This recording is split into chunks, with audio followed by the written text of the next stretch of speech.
देशभरातील अतिशय प्रतिष्ठित मानली जाणारी भारतीय व्यवस्थापन संस्था IIMM या ठिकाणी मनोज कुमार तिवारी मुंबईचे डायरेक्टर आहेत। या ठिकाणी त्यांच्यावर गंभीर असे एका मराठी महिलेने आरोप केलेले आहेत, भ्रष्टाचाराचे आरोप केलेले आहेत, खोटी कागदपत्र पुरवण्याचं काम केलेले आहे।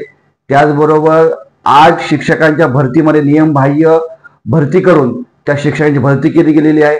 त्याची तक्रार विजिलन्स, CAG, राष्ट्रपतीकडे देखील तक्रार केलेली।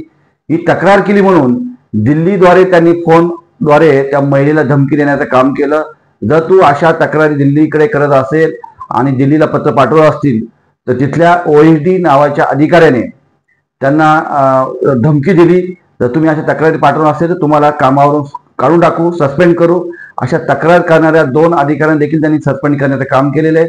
त्याचबरोबर त्यांनी IIMचा दर्जा पदभार घेतल्यापासून खोटी माहिती भासवून नॅशनल इन्स्टिट्यूट रँकिंग फ्रेमवर्कला बोगस माहिती पुरवली।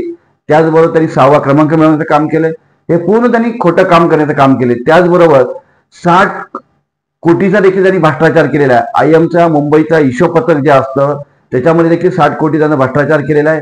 त्याचबरोबर एका कन्सल्टिंग नेमला म्हणून त्या ठिकाणी प्रत्येक महिन्याला 1.25 लाख रुपये देण्याचं काम त्यांनी केलेले। एवढे गंभीर आरोप असताना या डायरेक्टरच्या पदावर राहण्याचा अधिकार नाही।